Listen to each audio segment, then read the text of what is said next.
Yesterday, I welcomed the family of plaintiffs in that landmark case to the White House, to the Oval Office, their office. Once upon a time, they were excluded from certain classrooms. But 70 years later, they're inside the most important rooms of all, the Oval Office, where they belong.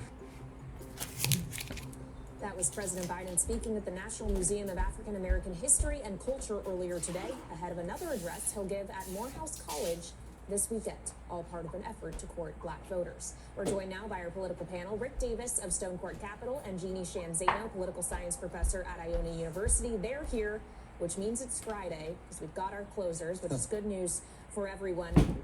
Jeannie, on this Friday, as we look ahead to the activities that Joe Biden will be involved in this weekend, including not just the address at Morehouse, but also speaking at a dinner in Detroit, the Detroit branch of the NAACP. It's been a lot of effort, a number of events we have seen this week, yet polls show he's losing traction pretty quickly with this group of voters in particular. How hard is it going to be for him to win them back?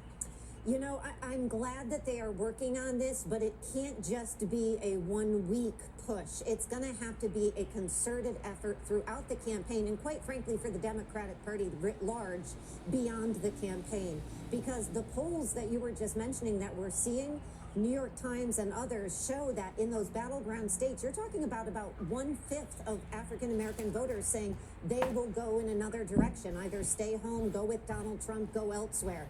And that would be devastating to Joe Biden. No Democrat has won in the modern era the presidency without significant support from African Americans. So this is the beginning of what I think has to be a concerted push throughout the campaign, and they're going to have to hope that the president and his surrogates up and down the line are able to deliver. Rick, so much of this has to do with the economy. We talk about various constituencies. All roads, in many cases, lead to the economy. The Dow closed this week, guys, above 40,000. The president's got a really strong market to crow about. Jay Powell can't even damage this thing. Is it possible at this point for the campaign to cobble together these pieces to tell a better story? You know, look, I think that they ought to be talking about the economy every single day. Right? I mean, this is their biggest fundamental problem with young voters, with, suburban women voters, with African-American and Hispanic voters. It really is all about the economy. I mean, all of this is great. Yeah. He's, doing what a typical campaign would do to reach out to one of his base constituencies. But at the end of the day, I mean, they got to talk more about the economy, but they also have to demonize Trump. I mean, you've seen very early stages of the campaign starting to contrast with Trump on the black vote. And they're starting to talk about Donald Trump thinks there were good people there for the white supremacists, marching in Charlottesville. There's a record that Trump has on birther issues and things like that that the Biden campaign is just starting to go out. So if you can't get them back by talking about the economy, then you better get them back by demonizing your opponent. Right. So it's not like how much I can communicate to you about what I've done. Mm-hmm. It's what you're going to have done to you if you elect Donald Trump.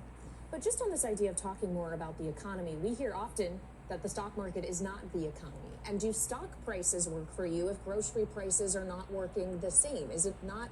Yeah, it's not a one-trick pony. You can't just talk about the stock market. But you ought to at least talk about the stock market when it's getting, historic highs, because there are a lot of people who are affected by that. Their retirements are affected by that. The stock they have in the companies that they work for, that's their future. That's affected by it. So it's just a component of it. And honestly, whenever you get good news, especially on the economy, especially if your name is Biden, you ought to be working that over hard. And you really don't see them committed to this line. I know that they do these segmented, it's going to be infrastructure week. It's going to be outreach to African Americans. That's okay, but you got to take advantage of the breaks when you get them. That's right. And you also have to be consistent. As we heard from Dr. Bernice King this week, Jeannie, as Joe Biden makes his way from the speech today on the Mall at the African American Museum to Morehouse College on Sunday, isn't this about how he follows up this week? Not so much what he says this weekend, but what he does after that. Absolutely. I mean, I think I couldn't agree more with Rick on the fact. Could you imagine if the economy had the stock market had hit 40,000 when Donald Trump was in office? We would never hear the end of it, and yet it has been crickets. We've had that. It has been crickets out of the Biden White House, and so he's got to take advantage of that, and he's got to demonize, in Rick's words, Donald Trump. On this issue of his commencement address at Morehouse. Donald Trump, I'm here in New York City. He is somebody who went out and he sought the death penalty for 5 innocent young men who were mistakenly charged with a horrific crime with the Central Park Five.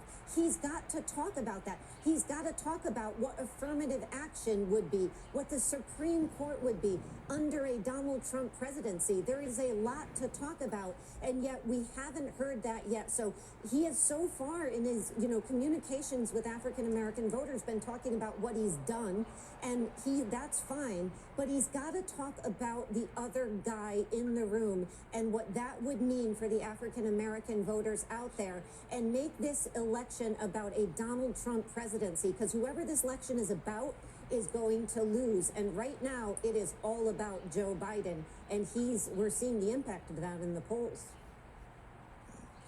Judy Shanzana, Rick Davis, stay with us. We have more with our panel ahead as we look ahead to what we can expect when Donald Trump's hush money trial resumes in New York on Monday. This is Balance of Power on Bloomberg TV and Radio.